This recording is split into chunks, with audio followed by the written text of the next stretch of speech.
Let's go. We can do this!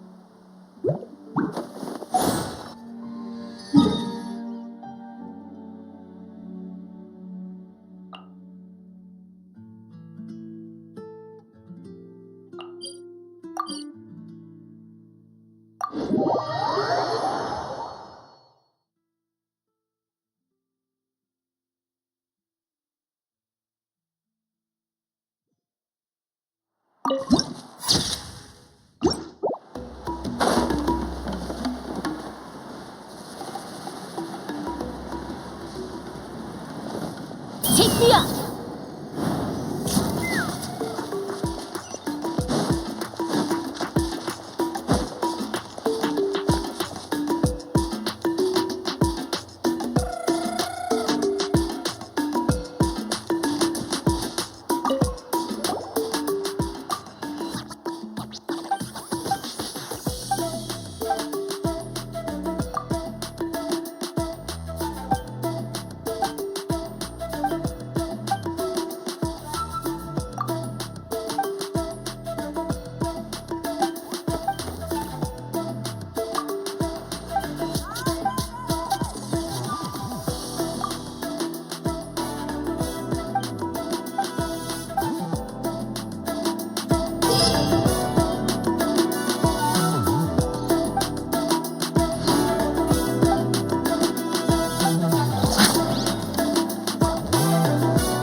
Let's fly.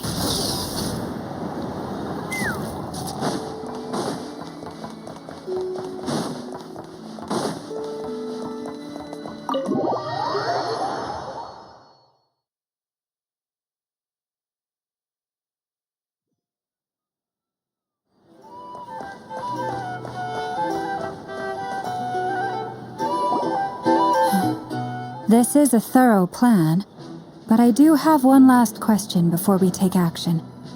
How can we be sure that our enemy won't leave the designated area? Great question. Albedo's been hard at work analyzing Rarer and the Wild Hunt's behavioral patterns. His conclusions are as follows. Firstly, from the earliest known confrontation until now, Rarer has never displayed any ability to manipulate the dimension of space. So it's unlikely he has any power in that domain. Secondly, he seems to have a particularly strong vendetta against our group. If we put him in a fight-or-flight situation, he'll choose to fight every time. Thirdly, finally, and most importantly, he is consumed by hatred, both for the moon and for his enemies. Turns out, we tick both of those boxes. We have a reincarnated moon in our ranks, and a spy who accessed his private memories without permission. He'll be baying for blood, not looking to escape. As someone who's had their fair share of interactions with the Wild Hunt, those all seem like valid observations to me. Understood. Then I will defer to the verdict of the group. Well, everyone, that's the plan in full detail. Albedo and Durin are carrying out their part as we speak. Plan approved. Scheduling. Okay, any firepower you need, I got you covered. Let's light this baby up. The Frost Moon Scions are behind you as well. And the rest of you?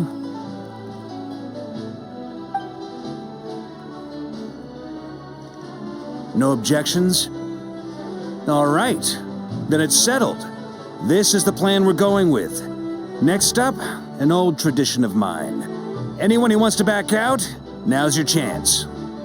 Wait, we can still back out of this? Everyone says things they regret, right? I don't want anyone feeling trapped because their mouth said yes before their brain had time to think things through. A very people-first approach. I hear that's common practice in the Knights of Favonius. Heh. Who'd you hear it from? D-Luke? Shh. We don't use people's real names at work. This contact will be known only as Owl, please and thank you. This plan can only work if everyone does their part. Flint's and I will absolutely support it. We shall indeed. You'll be glad you accepted our help. Also, you are the last person I expected to see here, Miss Dory. It's not often I get called Dory in a work context. My peers usually call me Lord Sangamabe. So, the longer your name, the higher your net worth. Is that the idea here? In that case, Mr. Flint's here must be worth a fortune. That's right, I know your full name. It's... The walls are thin here. I'd appreciate you keeping that a secret. Okay, fine. I'm actually only here as a favor for someone else. Do you have any idea how much it would cost to hire me otherwise? Oh, does this mean someone out there actually has the power to boss Dory around? It most certainly does not. We have a long-standing and mutually beneficial business partnership. She's actually the mom of a friend of yours. Said mom supplied me with a great little trinket, but now that lady's ruined everything. If I don't start building a little goodwill now, my whole business in Nod-Krai is gonna go down the drain! Okay. So what exactly is so special about this pendant? It's a lucky charm that a great mage made for me. We have a business relationship, and she was worried that something bad might happen to me. So, she wanted me to have something that can store power to protect myself with. I finally got it all fully charged up with Kuvaki, and then never went and used it all up at once! Never lost so big in my life! You're right. It was all my fault. I didn't mean to drain all the Kuvaki in the pendant. but I'll make it up to you. You will? Well, in that case, how about you give me your chess set, and we call it even? I knew you'd say that. Well, it's yours if you want it. In fact, take it now, and I'll even throw in a free Raker of Solnari. Deal? You're putting me in a difficult position here. It's a very useful thing to have around, but I have a funny feeling it won't be around much longer. I guess we'll see in a couple of days. Looks like bankruptcy for me. Hey, don't be so pessimistic. See this through and you never know. You might find a new business opportunity on the other side.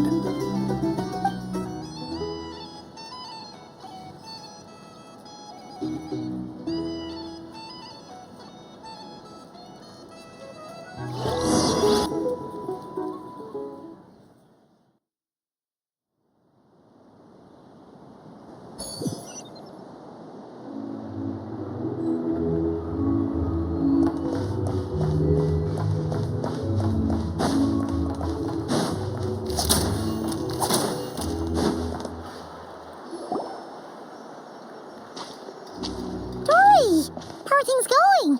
Feeling ready? Oh, I was born ready. We only have 2 days. You think Lord Sangamabe would let an opportunity like this slip by? Don't forget, when something's in high demand, the people with the goods on hand get to charge the highest price of all, even higher than the sellers taking advance orders. Ta-da! See? It's right here. Ah, it's so pretty. Did you make it?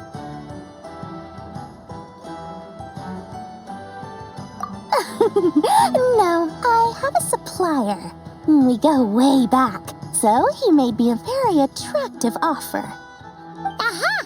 No wonder you were talking about lucky charms at the meeting. You've been getting Kave to make them for you.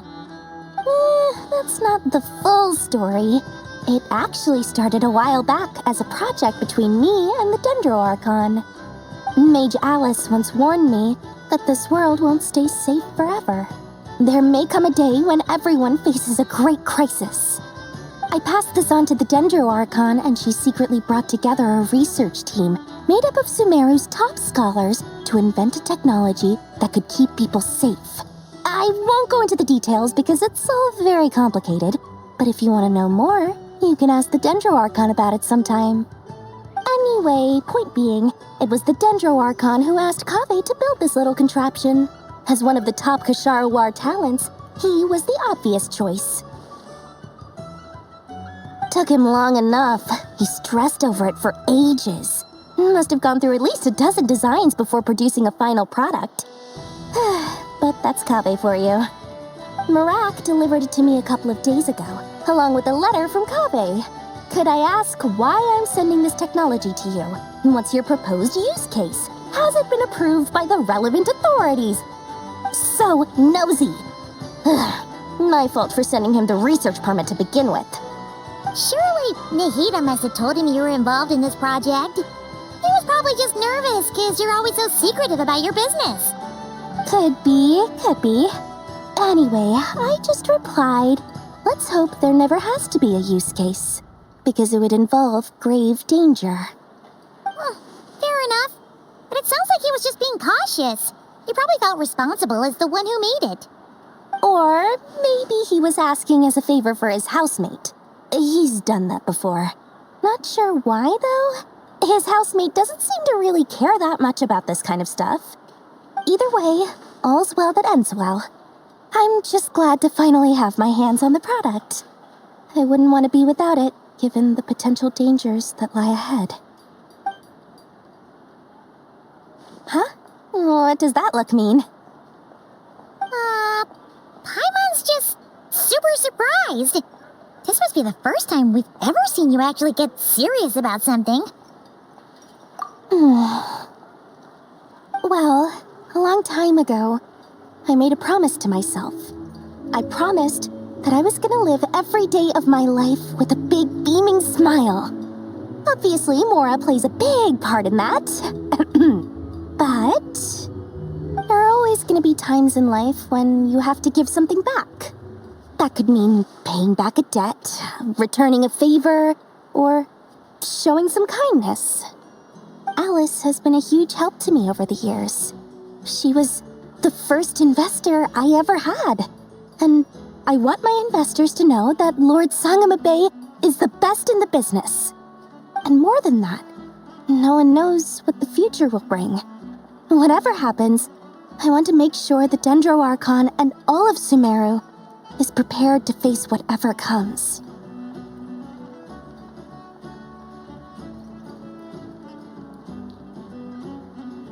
Oh, that? I was just making sure Nefer and I are square. Don't be thinking it was some sort of benevolent act. I'm no saint, so don't treat me like something I'm not. My priority is doing the business that I want to do, so long as my conscience lets me, but it usually does. That's the Lord Sangama Bay business model. Alright, if you say so. I do say so, and that's the whole point. I'm a businesswoman. Don't go trying to figure out what kind of person I am. You'll exhaust yourself. Much easier for everyone involved if you just take my word for it. Oh, and could you two help me get this stuff where it needs to be? Thanks so much. You're my favorite assistants.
Traveler, Paimon, it's good to see you.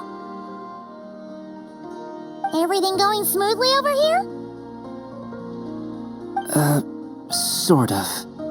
As you're probably aware, Varka, Diren, and I captured some abyssal creatures from the Wild Hunt. Per the plan, we dissected and analyzed some samples of these creatures. The process went very smoothly. The findings, however, come with some troubling implications. What?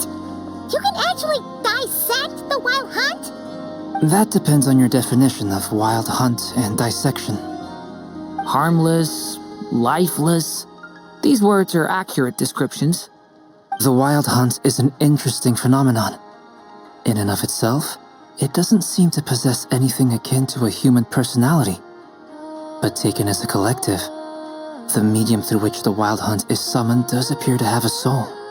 Master griped a lot about the wise Horoptatir, and seemed somewhat fascinated with the Faust Certology. But she barely mentioned Rerir at all.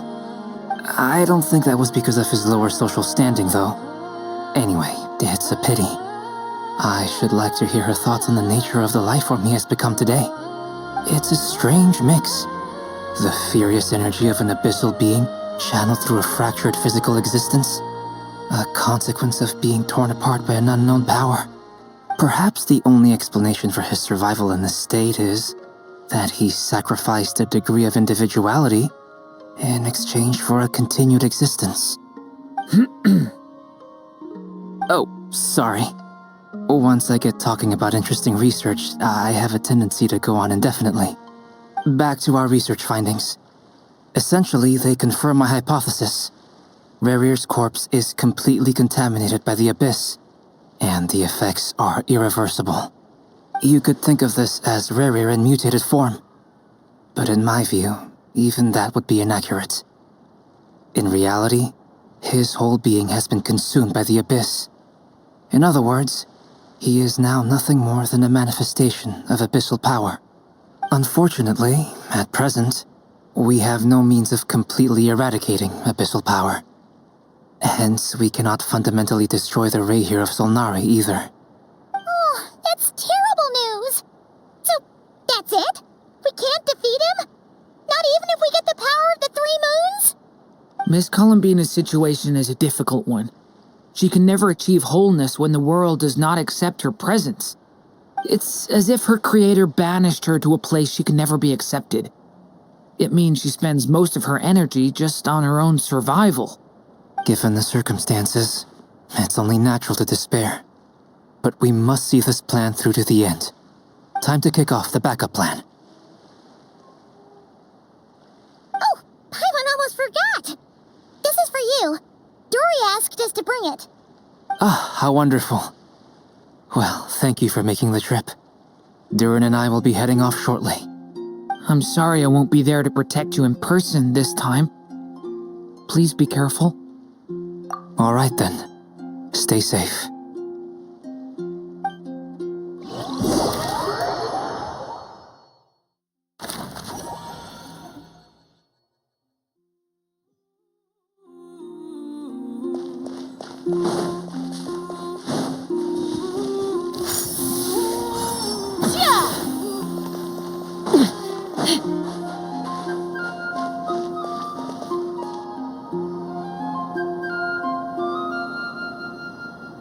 Miss Lauma, is everyone here?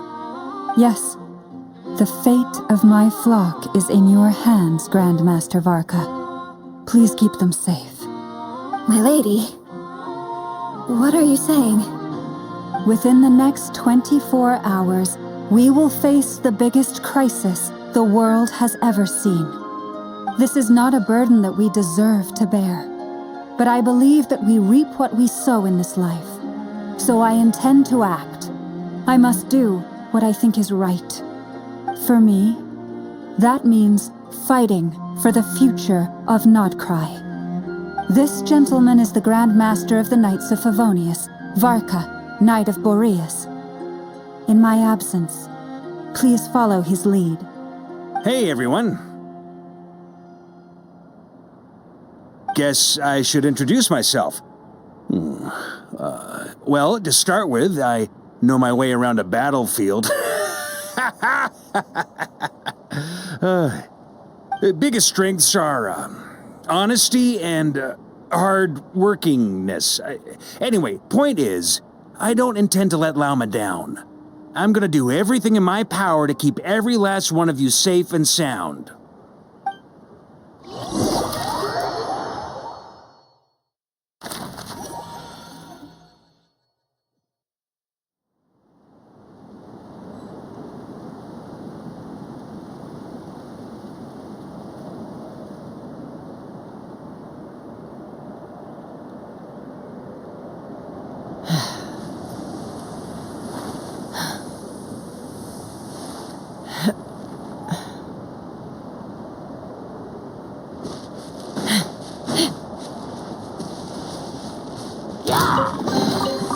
Ooh, shiny. Take me up! Open fire!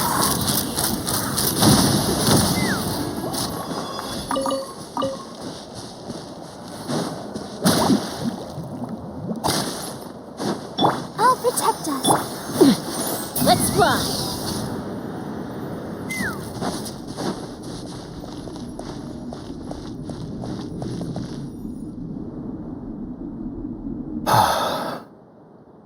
Something on your mind?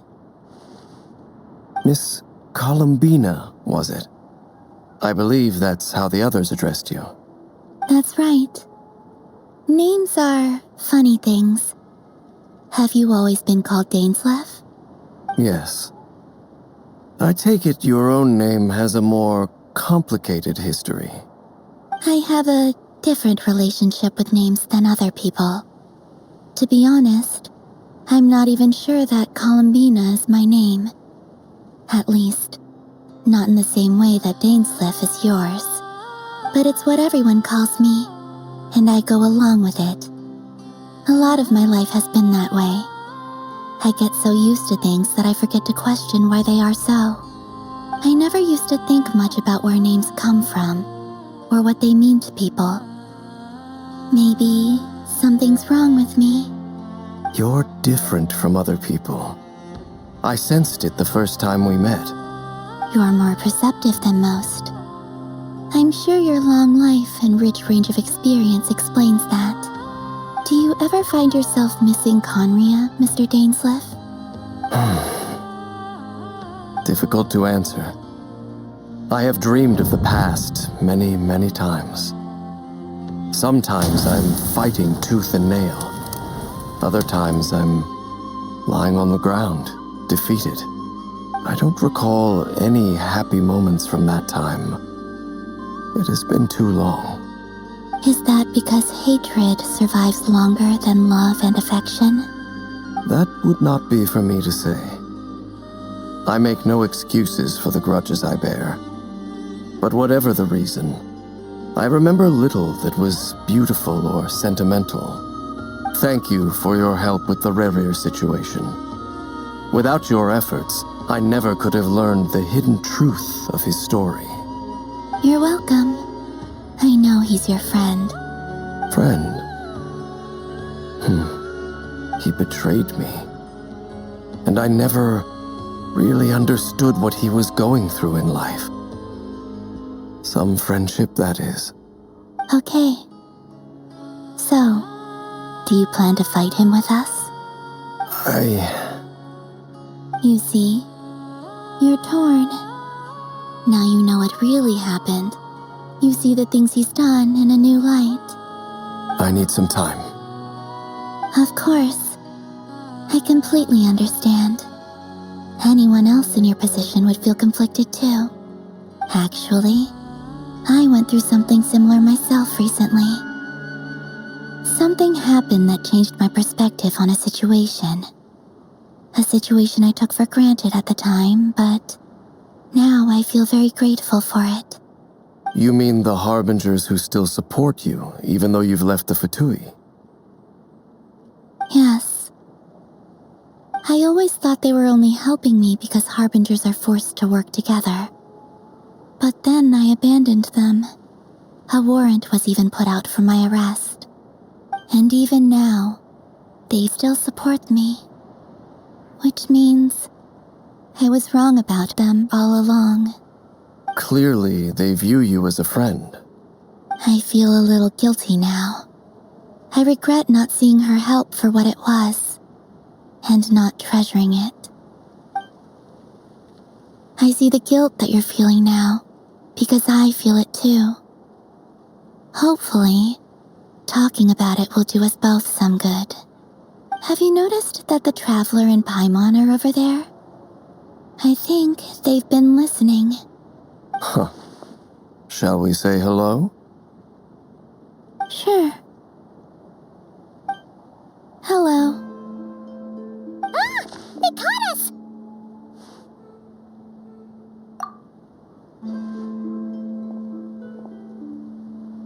I apologize for making you worry. No doubt you wish to know where I stand on the plan to take down the Rerir of Solnari. I'm afraid I need a little time, but I will seriously consider joining you.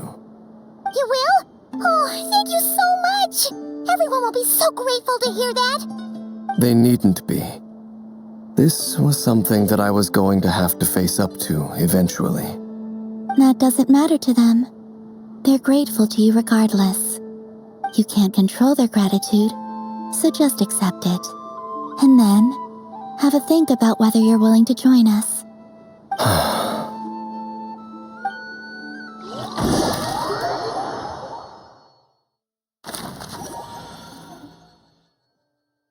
It's nearly showtime! Let's go rendezvous with the others. You know the place.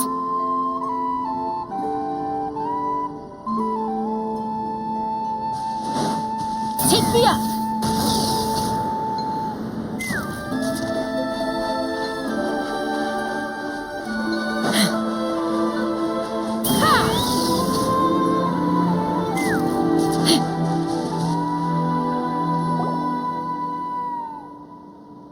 Ah, you're earlier than I expected. Hey, Flint's! Been waiting here long? Not too long.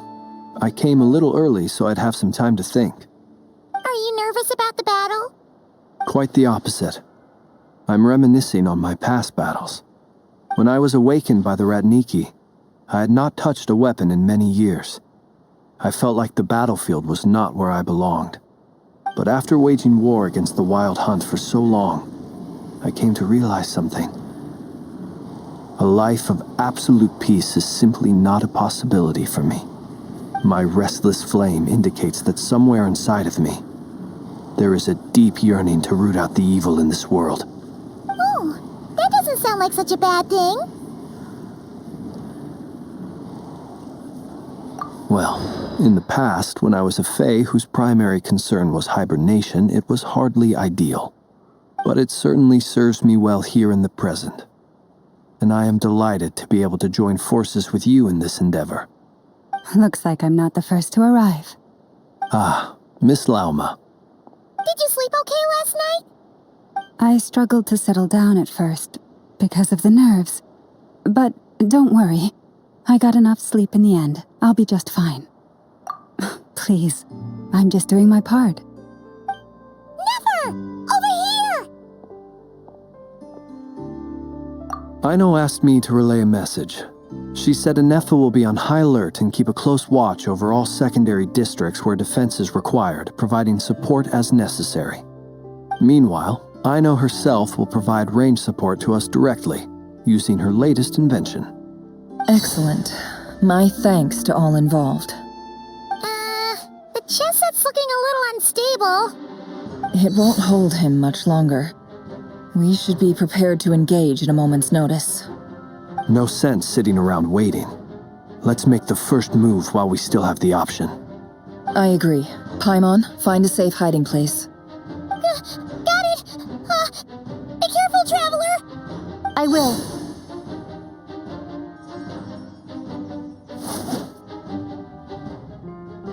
Everyone, take your positions as soon as the battle starts. Every ounce of strength we have in our bones, let us bring to this fight. Ready? Let's go. I've seen all your futile ploys before. You have become the authors of your own demise. I wouldn't be so sure about that. You are merely a moment of sport before I tear down the moon.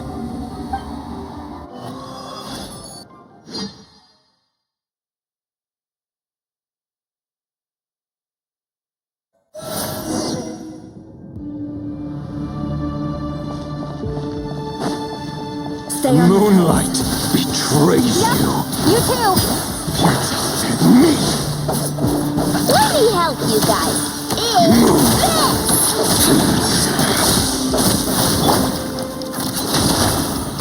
No more lies. Floris? A grave trend.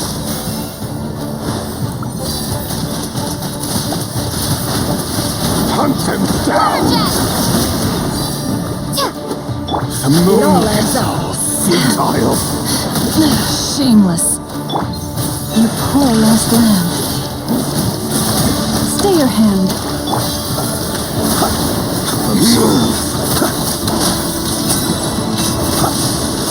Close your eyes. Hunt them down. Fear the dark. The mystery unravels. Can I do Pathetic. it? All adds up. With one heart, we pray. Observe. Be silent. Moonlight betrays you.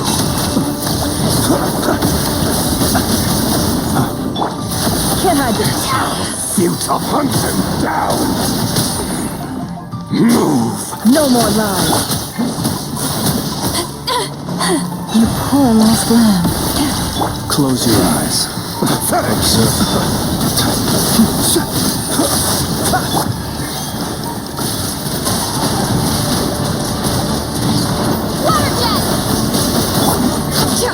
Moonlight It all adds betrays you. It's all futile. The deception ends here. No more lies. Close your eyes. Night falls. Be silent to dust. It began with the moon, and so shall it end. protect you. The moonlight betrays you.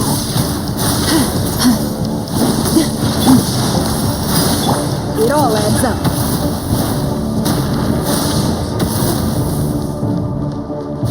Do you see now? Observe. From here, when will it be as you foretold?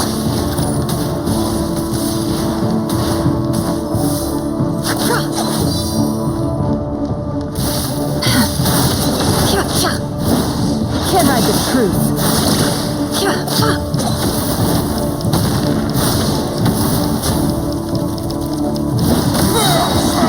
Welcome here.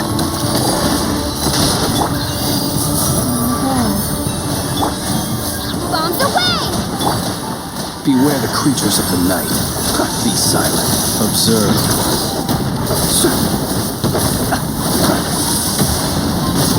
Be silent. Fear the dark. What? A great jump. No more lies. Can't hide the truth.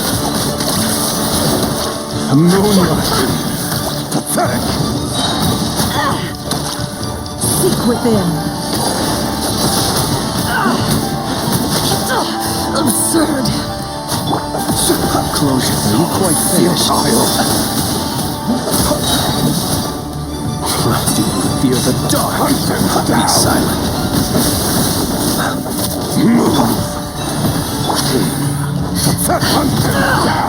It all adds up. With one heart, we pray.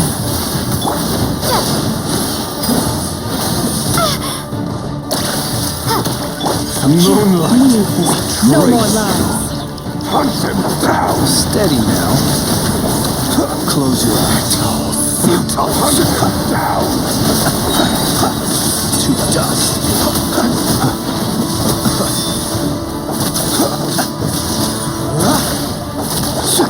You poor lost lad.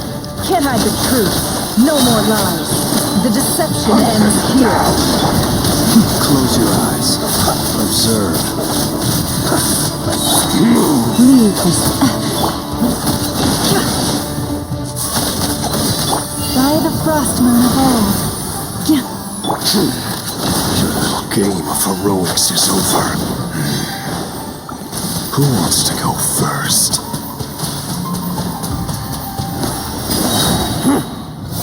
Now, get out of my sight!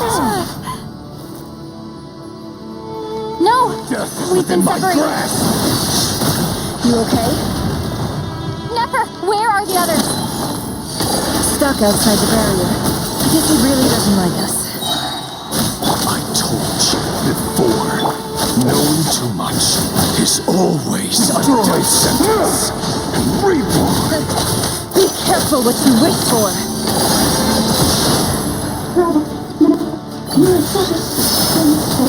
Alma!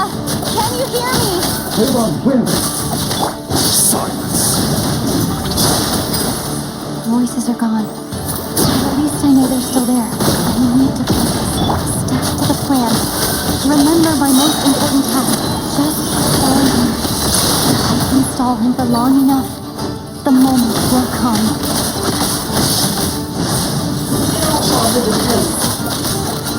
Can't hide the truth. Seek within.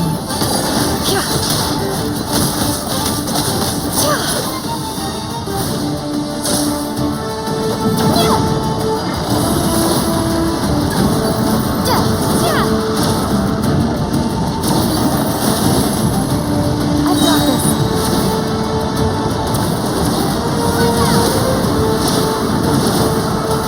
Water jet!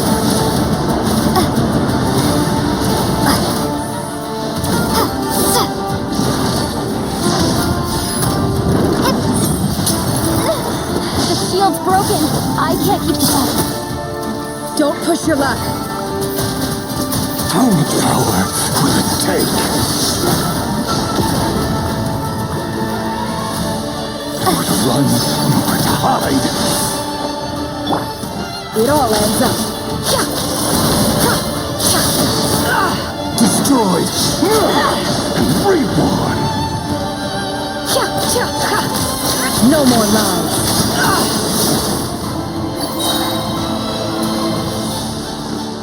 The deception ends here.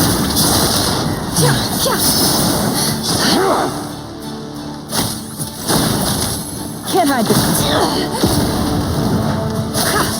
No more lies.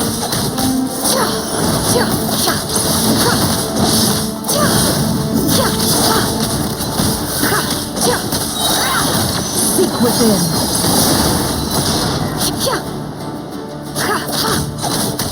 Can't hide the truth.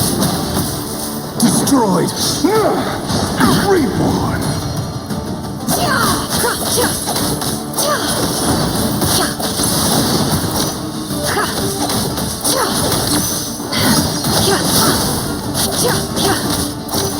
No more lies. The deception ends here.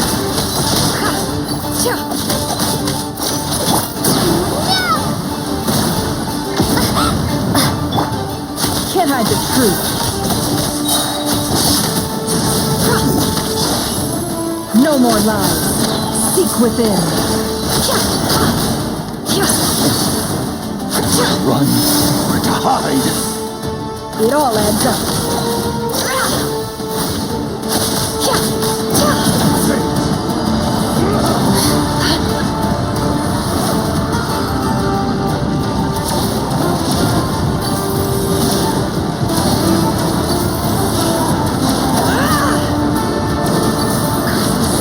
There's no other way.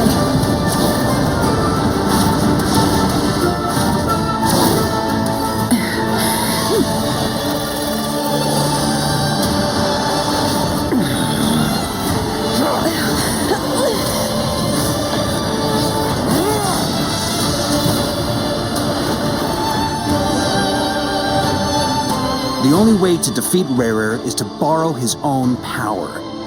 That means Columbina will have to disappear while you two bear the brunt of his attacks. You have to hold on. Find a way to keep him focused on killing the two of you.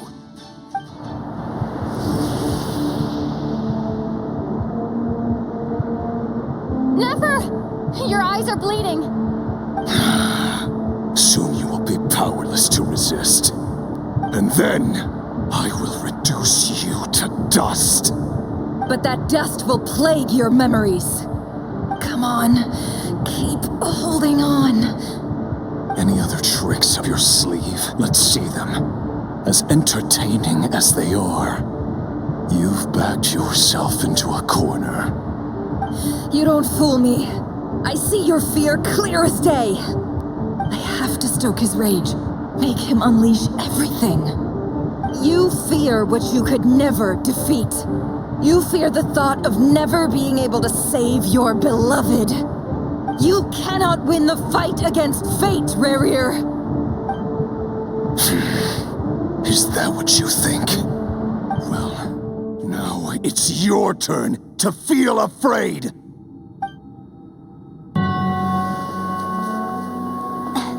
You fear the sound of your own name? Is it us you hate? Or is it what you've become? Let's see what becomes of you!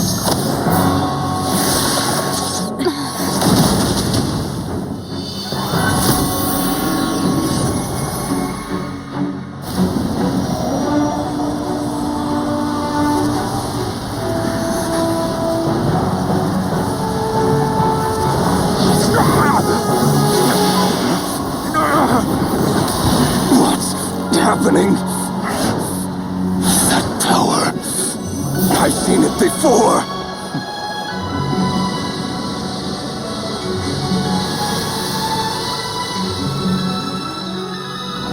His power is on another level.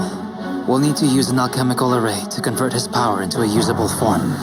Then quickly channel it into Columbina, rendering her powerful enough to compete with him. I'll join you. I can help. If I release enough abyssal energy into a confined space, it'll create a potential difference, allowing us to extract a huge amount of elemental energy. Next, I'll synchronize with everyone's minds using pyro, then give you temporary access to their abilities and fields of view. But it won't last long. Can you see? Well enough.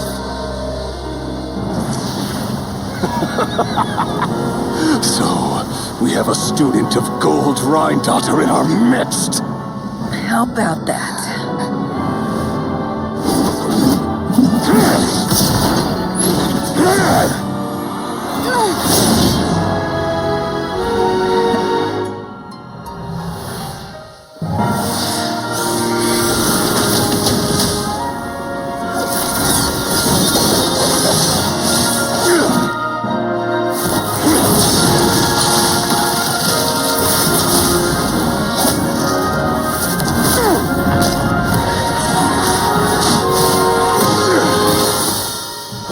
You use my own power against me? Just like how you stole Kuvaki. Look familiar?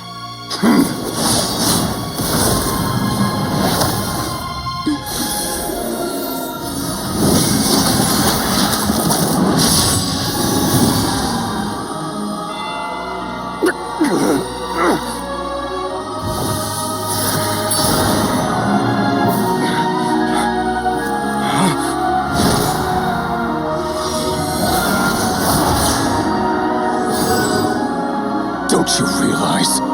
You don't have the power to hold that gate open. I don't, but someone else does.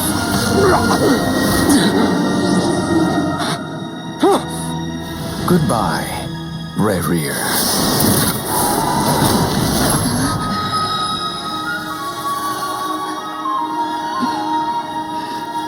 We won.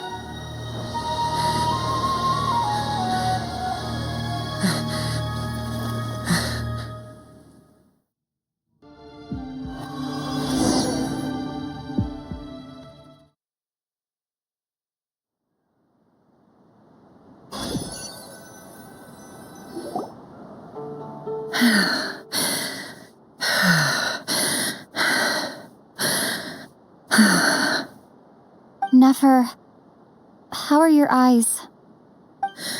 They're fine. Apart from the blindness, of course. It's not too late. Let me handle it.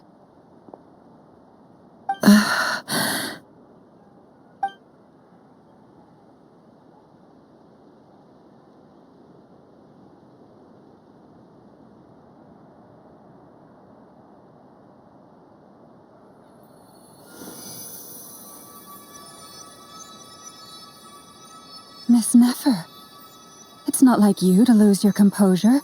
That was the most reckless thing I've ever seen you do. Reckless how? The situation was critical. Our lives were at stake. We had to do something. Even so. Okay. I guess you're right. Under the circumstances, it was a wise decision. You traded your eyes for an incredible victory. In business terms, I suppose that's a huge return on investment. I'd be hard-pressed to argue otherwise. Still, I don't like this outcome, and I don't want you to lose your sight for good. People suffer when they make sacrifices they shouldn't have to make, whether that means faith, strength, or in this case, your ability to even see. I had hoped you could win without sacrificing so much as a single hair on your head. Thank you. Really. All done. Don't try and open your eyes just yet. We'll see how you're doing in a couple of days. Until then, please follow your recovery plan to the letter. I'll send full details through Yehoda. For now, just get yourself home, relax, and rest. My dear friends, we have fought bravely and achieved a spectacular victory. A dark cloud has been lifted from the skies of Nod-Krai. All in this land will be grateful for what you have done. The moon will remember this day. Thank you both.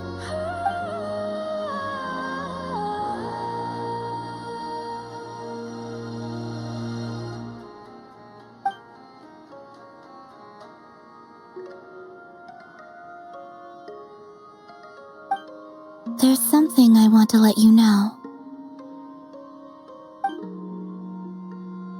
What is it?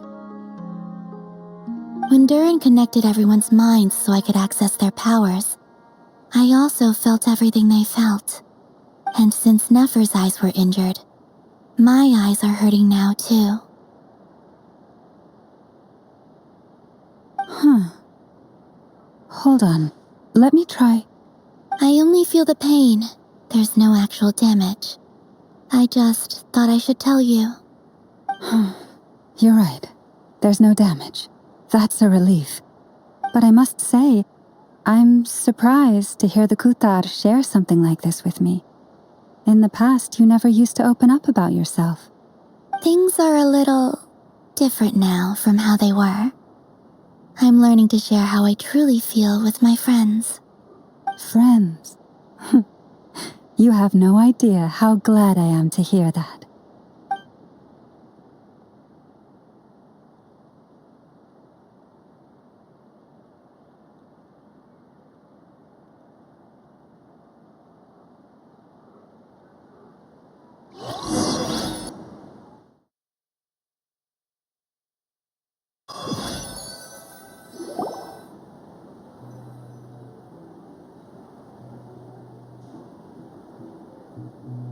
Yay! You're awake! How are you feeling? Any aches and pains? Did you sleep well? I'm doing all right, Paimon. No need to worry about me. Phew! Well, that's good. Paimon's been sitting on the edge of the bed worrying about you for ages. You slept a whole day and night. Poor Paimon had to eat all by her lonesome. Glad to hear you didn't starve. How is the food? Well, it wasn't the same without you there to share it. Honestly, Paimon just can't relax when you're not your usual self.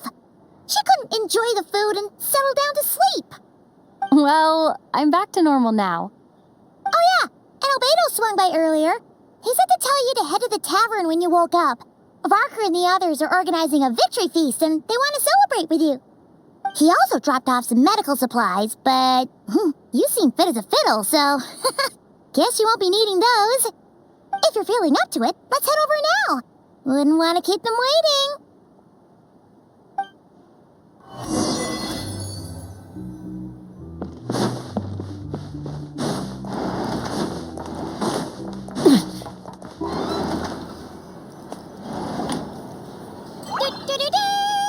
We're here! Oh, Traveler and Paimon! Perfect timing! We were literally just saying how there's no way we're holding this victory feast without you any longer, and we would have postponed it till tomorrow. How are you feeling today? Much better, thanks. Don't worry about me. Relieved to hear it. If that changes, just let me know. Happy to check you over at any time. Yep, we're here for you. Anything you need, just let us know. Oh wait, where's Nefer? How are her eyes doing? Nefer's right over there. I'm sure she'd love to catch up with you.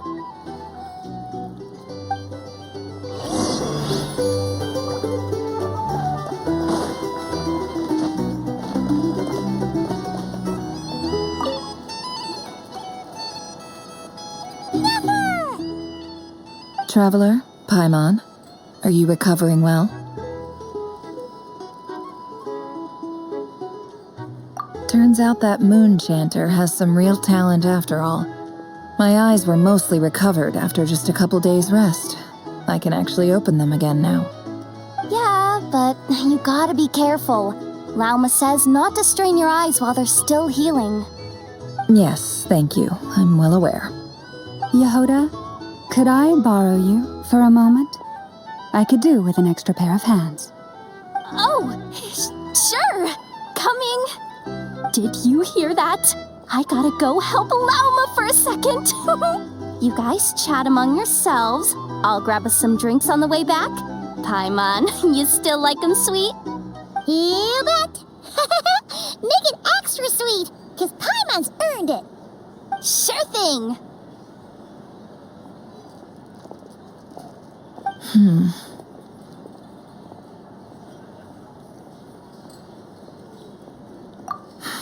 The Raker of Solnari. Kind of a snake, don't you think? No, definitely a snake. A poisonous one who spewed his venomous hatred everywhere. Anyone who seeks revenge out of hatred for other people has become a snake. That's something my dad used to say. Perhaps. I'm sure it sounds like a very wise and open-hearted perspective to your ears. But me? I think hatred is a perfectly justifiable emotion. What else is left when everything you depended on in life gets stripped away? If you're worried about me, you can nip that in the bud. I'm not someone who gets stuck in the past. It's just... I suddenly feel like I was wrong to call my father a liar. He was just a fool. That's why the academia turned their back on him, and why the other tribes ganged up on him. Oh, Father. How much better things could have been if you were a skilled liar. Look at the Ibis King. Thoth is a fiendishly cunning liar. And yet, strangely, he feels more like a father to me than my real dad ever was. He's never brought it up, but I'd bet he feels the same way.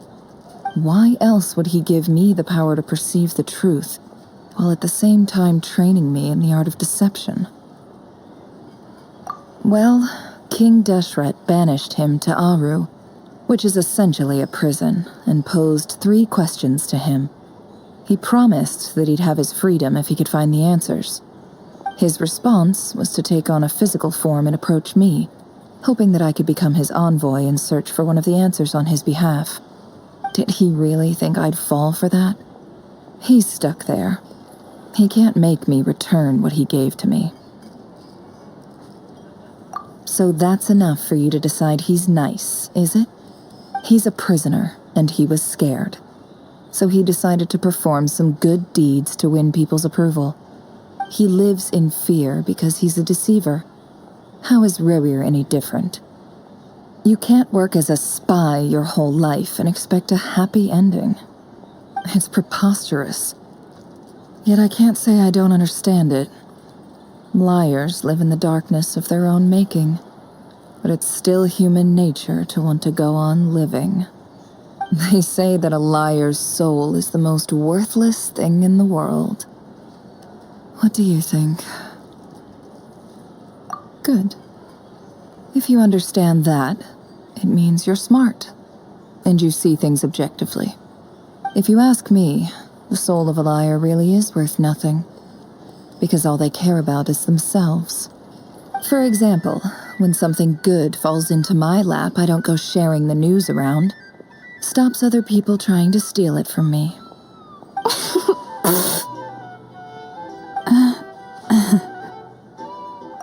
So be it. They have sharp ears. I can't keep anything from them. Oh, is that what it looks like? Well, you all know my past now, and I can't simply eliminate everyone who knows too much. So I guess I just have to put up with you, for the foreseeable future at least. When you find yourself in a situation you can't control, the safest play is to keep calm and start monitoring everyone involved like a hawk. In the intelligence world, you need to have a sense of perspective and play your hand accordingly. If you understand what's at stake, please ensure my secret is safe with you. I trust you'll respect my wishes as a friend. But don't forget, I will also be watching you like a hawk. Very good. Oh, wait! Now that the panic's over and we've all calmed down, Paimon suddenly remembered something. After all that build-up, our mystery ally never showed up even once.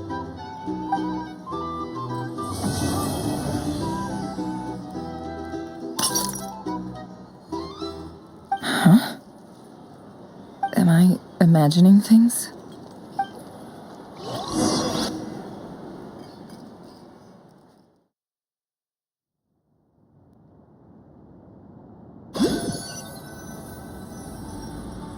So, that close colleague who stayed behind with you? What's he been up to recently? Don't know, don't care.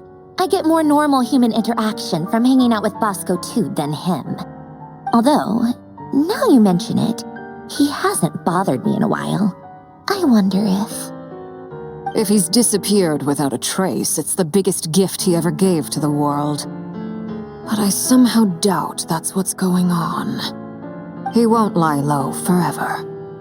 So we'd better stay on guard.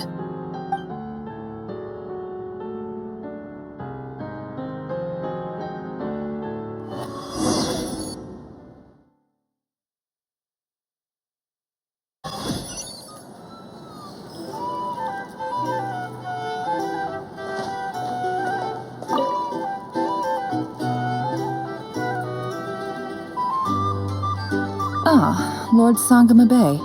How lovely to see you. I must thank you for the device you provided. It was an enormous help. Would I be right in thinking that it was developed by the academia? Why come and ask me when you clearly know already? I mostly came to thank you. That's more like it. A little gratitude goes a long way with Lord Sangama Bay. Play your cards right, and you might even stand a chance of becoming my long-term supplier. The chance to work with such a kind and charitable investor as yourself would be a great honor for the curatorium. Huh? Charitable? Who said anything about charity? First time hearing about it. Let's see. The first plot of land you purchased in Nod-Krai, your desert interests, and... Stop! What do you think you're doing? Exposing my investment history! It's nothing to hide from. They're all perfectly legitimate investments. And some of the land you purchased was with the intent of building a sanctuary? Yes, I heard about that too. How did you... You're a curious case, Lord Sangama Bay. You don't like people finding out about your good deeds, do you? But I'm afraid no matter how hard you try to keep things under wraps, where there's a will, there's a way. You did it for Sumeru, didn't you? It was empty land that was gonna go to waste otherwise. I figured if I built something there, it might at least get some use in an emergency. Disasters are capricious things. They strike without any warning. I've lost family to a disaster before, and I don't want to lose any friends or business partners if I can help it. My elder sister used to dream of finding a sanctuary. Somewhere with plenty of food, water, and medicine. Where everyone could live happy lives. It was something I looked into, but after discussing things with the Dendro Archon, I decided on a more effective strategy. The tech people handled the tech, and Moneybags provided the Mora. It just made the most sense. It's a pity that so few people know the truth about you. Everyone says that you view everything in terms of Mora, and all you care about is growing your own wealth. So, what's the problem with that? Everyone wants to be rich. It's human nature. So yes, I love Mora, and it's nothing to be ashamed of. But surely you have dreams of your own beyond just making Mora. You don't get it, do you? My dream is to invest in other people's dreams. And, make a nice little slice for myself along the way. Just thinking about it makes me happy. That sweet, sweet sound of Mora. Thank you. For the device? And the pendant. Oh, that. I was just returning a favor. Don't worry about it. Seems like we've both been away from home for a very long time. Yeah, so long that I barely remember what my family even looked like. That would be your mother, father, and sister?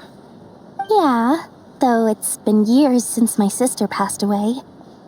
It's not like I want to forget them, obviously, but memory can be even more ruthless than the most calculating business person. Beyond a certain point, if something isn't helping you, it just gets rid of it. My sister can't help me now. Slowly but surely, her face is fading from my mind's eye. It's become a vague impression.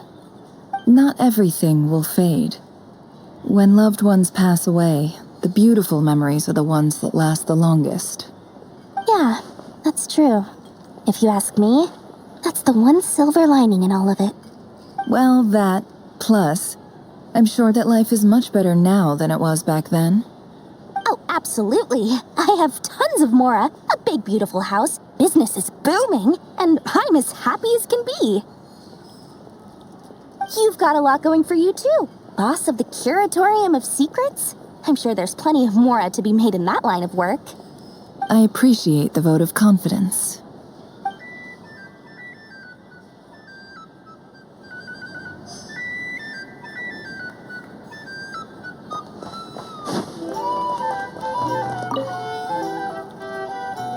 How have you been holding up?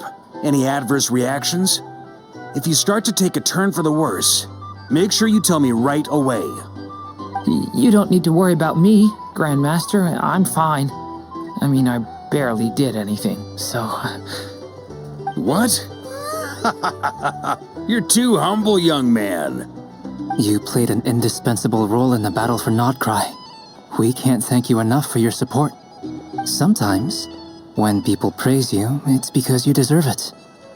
The best thing is to accept it calmly and with grace. It's important to learn how to respond to words of admiration.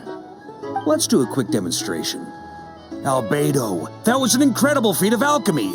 The pressure was on, but you worked flawlessly at lightning speed to get the job done. Thank you. I can't take all the credit, though. Durin played a big part in forming the alchemical array. See? Did you catch that? A masterclass in how to take a compliment. Okay, yeah, I did work pretty hard to help prepare for the battle. No point denying that. Hey, you guys! Hey, look who's bounced back. Looking good, traveler. Seems like you've recovered. You won't need to take any more medication. Can I get you a drink? Huh? You know how to order at a bar now? You've sure learned a lot recently. Handling a drinks order is ridiculously simple compared to alchemy. Don't worry, I'll blend into society yet. Paimon believes it. You're clearly a fast learner, just like your brother. To be totally honest, though, Paimon didn't quite follow all the details when you first explained the plan to us. Don't worry, that's completely understandable. Unless you're a student of alchemy, it's hard to grasp the principle and how the process works. To put it in the simplest terms, we saw how our enemy stole the power of Kuvaki, and that gave us the idea of stealing his power to turn it against him. When facing an enemy you have no hope of defeating, it's best not to engage them in battle.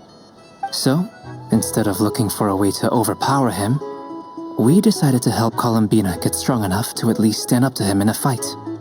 For this to work, we had to analyze his modes of attack, confirm who his main target was, and make sure that he wouldn't go beyond the range of the alchemical array.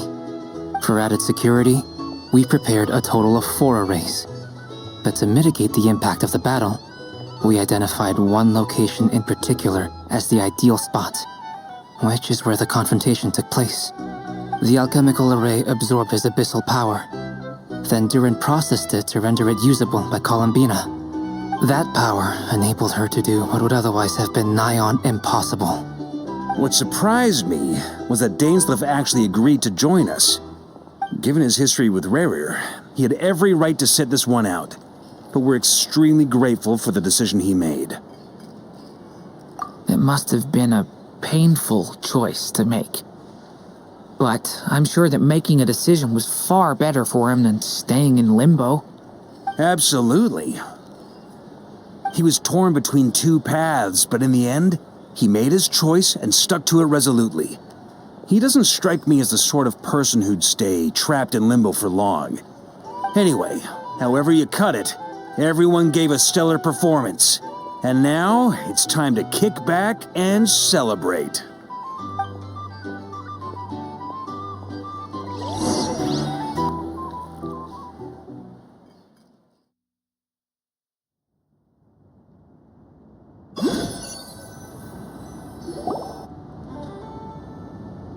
That's the only reason you're here?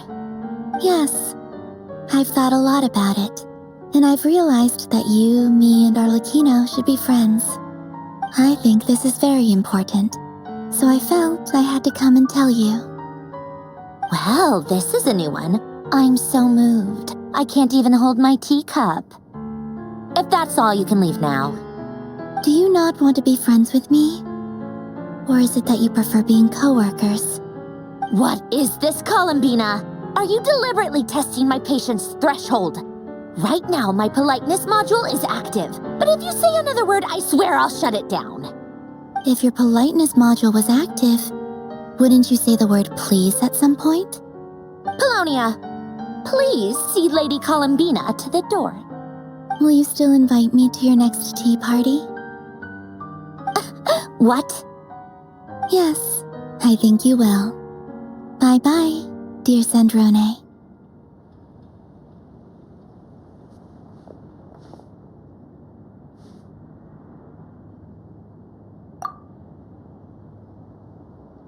Last time, the Wild Hunt escorted you out. Would you rather I handled it myself this time? We just wanted to, see how you were doing now that it's all over. Why? Out of concern for my safety? I hope you didn't seriously think that the Rayhir of Solnari would be able to lay so much as a finger upon me, given how prepared I was. Mostly because you kind of helped us out, so we just wanted to check you were okay. Looks like all your robots are fixed, huh? Oh, don't you worry about that. Tea time is already a write-off. The visitor before you managed to kill my appetite. If you're in the mood for tea, go ahead and help yourself. Otherwise, it's going to waste. My coasters are still missing in action, though. Use this notebook instead. Whoa! Pretty hefty notebook. Look at all those calculations. You can ignore those. They're just dumb scribblings. I doodle and write in my free time. Sometimes I remember the distant dreamlike past. Sometimes I imagine the far-flung future. And other times, I grit my teeth and note down all the crazy nonsense going on in the present. Some people do the crosswords in the newspaper. This is my equivalent of that. Trying to predict the future is like daydreaming, and writing about the present just makes me furious. The past is my favorite. If nothing else, it's already set in stone, so I don't have to rack my brains trying to figure it all out. Although, having said that, the only vaguely interesting memory in my past is probably that guy they call Lord Artificer. Who else? Pretty much all the mecha in Fontaine are his personal handiwork. Wait, are you saying you know him? Like, personally? As a friend? I guess we were friendly enough. Yep. In fact, I'm probably the only normal person left who knew him at all. We used to chat occasionally back when he was still around. Before he passed away, he asked me to destroy all his manuscripts. I honored his request, but I did read through everything first before destroying them. I couldn't let the genius of Lord Artificer Alain Guillotin disappear like that. Would have been such a waste. So, that's where the formulas in your notebook are from? I just told you, those are my equivalent of crossword puzzles. They're just dumb formulas that I solve for fun when I'm bored. Alain's work was like epic poetry. The formulas in my notebook are just silly little riddles in comparison. Not that there's anything bad about them. At least, solving those riddles isn't going to hurt anyone. Except me, because I lose a few brain cells in the process. Anyway, while we're on the topic, I might as well tell you about what happened to him and his friends. Alain Guillotin had two close buddies, Renee and Jacob. They spent their childhood years together in the Narzissenkreuz Institute. They were all quite competitive, so there was some rivalry between them, but it was a friendly rivalry. But beneath the friendship and the rivalry ran something deeper, a sense of nostalgia for the past. Unfortunately, childhood would end, the prophecy would come true, the apocalypse would arrive, and the future would never be. A mad dream that would normally only capture the minds of lunatics began to take root in their hearts. A dream of saving the world. And if Renee and Alain had been people of lesser wits, that dream would probably have ended up as something for them to joke about in their older years. But alas, they were some of the sharpest minds around. They nurtured that dream with the full power of their intellect, and it grew into something that ate away at their souls. The first of them to fall under its spell was Renee. Against Alain's wishes, he persisted in experimenting on a mutual friend of theirs to try and save their life. Alain did not approve and parted ways with Renee. It's complicated. Alain wanted to believe that Renee only did what he did for the sake of their friendship. But when he told me about what happened, I could tell he still had some suspicions about Renee's motives. Perhaps the seed that would grow into a nightmare had already sprouted in Renee's mind. Even then, the next time they met, Renee's soul had been completely engulfed by the dream of salvation. His futile attempt to change the tide of fate only resulted in a wave that swallowed up the world, even before the apocalypse came. And although that wave died down eventually, I hear that it just recently came back with a vengeance. As I understand, Renee wanted to live out his dream of salvation once more. But I'm told that the attempted resurgence finally died out for good. At long last, Renee awoke from his deluded dream. Though of course by then it was far too late. What do you think of Renee? Do you admire his transcendent genius? His view that any price was worth paying to achieve the lofty goal of saving the world? Or do you despise him? Dismiss him as an evil madman who wrought havoc on the lives of everyone around him as he pursued his delusional dream. Same difference, really. Just a matter of perspective. Doesn't surprise me. You share one thing in common, after all. You both want to be the savior. The only difference is, your dream came true, and his, well, he wasn't the one who made it come true. I don't like fanatics who give up their whole lives for their ideology. Nor do I like fools who let their delusions take control. Maybe I could understand if Renee had just been an ordinary person. But he had a sage-like intellect, and still managed to get himself lost in the labyrinth of his own desires. Anyway, that's enough about Renee. Now, moving on to Alain Guillotin, the Lord Artificer. He managed to put a stop to the first storm whipped up by Renee. But after that, Alain lost his friends and family. To his credit, I suppose, the loss of his family and friends was purely a tragic accident. It's not like Alain sacrificed them for his cause or anything. After that, the only thing supporting his work was the same dream that had dragged his closest friend down to the abyss. But although the desire to save Fontaine drove him to found the Fontaine Research Institute, Alain continued to reject any form of transcendental knowledge or power. He was suspicious and fearful of it, having seen the way it had affected his closest friend.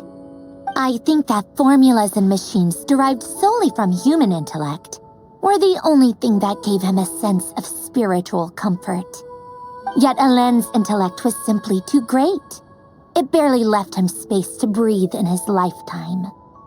Once he realized that the end of his life was approaching, he finally accepted the truth. The Nod-Krai Institute needed someone, and a human being, to see its story through to the end. He quit working on his formulas, trading them in for the fairy tales that had played such a formative role in his childhood, but which he barely touched in his adult life. He told me that the director of the Nod-Krai Institute used to read those fairy tales to the children as bedtime stories. Apparently, they worked wonders at sending kids off to sleep. I think that all he wanted at that time in his life was to be able to sleep deeply without being plagued by depression. By that point, nothing else really mattered. At the very end, he laid down to rest in the ruins of the former Nod-Krai Institute orphanage, while the Fontaine Research Institute he had founded continued tirelessly with its work.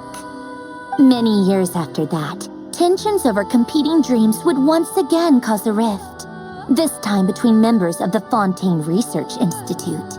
But the actions of those fools had nothing at all to do with Alain. And that is the story of two people from the Nod-Krai Institute who both wanted to save the world. One went all in on his fantasy of salvation without ever looking back, and ended up calmly sinking to the bottom of the deepest sea. The other sought desperately to burn bright in his life, even though he wasn't sure where he was going. I do sometimes wonder, why is it that people like them have such grand hopes of saving the world? Even the grandest tree starts as a tiny seed. So perhaps, for each of them, their mission to save the world began with a very simple desire: to save themselves. They were young children with friends and family who mattered to them, desires to explore the meaning of life, ambitions to have a successful career. They didn't want to see all of that taken away in one fell swoop. Or maybe they just wanted to find something to anchor themselves within the chaos, to stop them getting quietly swept away by the storms of life. But instead, the search for their own salvation took them down the rocky road laid out by fate. Do you think the desire to save oneself is enough of a justification to try and save the world?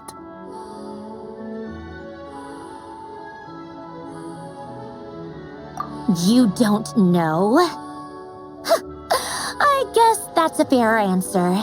At least you're not trying to hide your confusion. Alain was much more straightforward about it.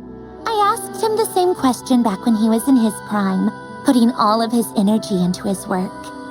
Yes, it's enough. That was all he said before getting right back to his work. He was always that way. All right, tea time's over. I owe Arlecchino a favor for telling me these stories. I'll have to bring a whole sack of gifts the next time I visit the House of the Hearth. I'm gonna go tinker with Polonia now.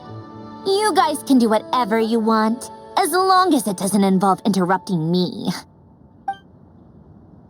Polonia, exit hibernation mode. Begin diagnostics.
Let the show begin.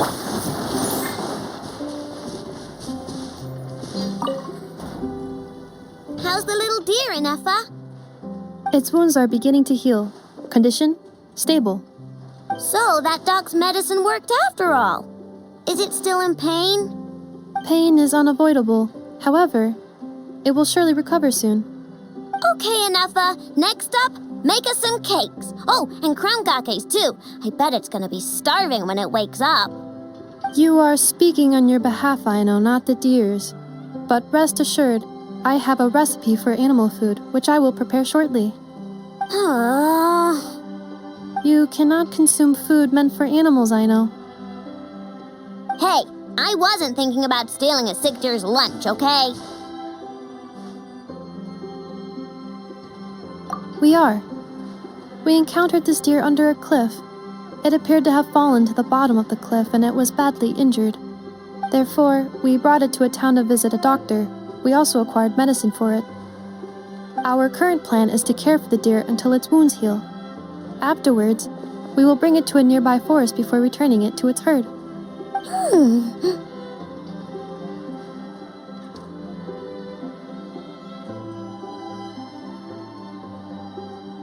I know, we have discussed this before.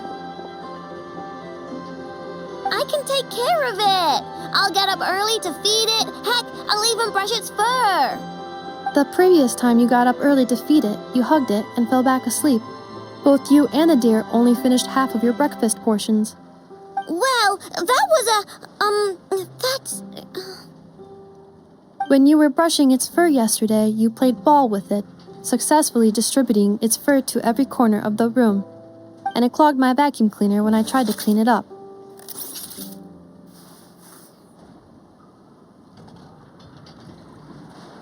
I just couldn't help playing with it. Fine. I'm sorry, I guess. But even if you say all that, No, I want to keep it as a pet. I'm already used to waking up early, giving it water, brushing its fur, then playing with it. If it suddenly leaves, I'll have trouble adjusting. The deer will too.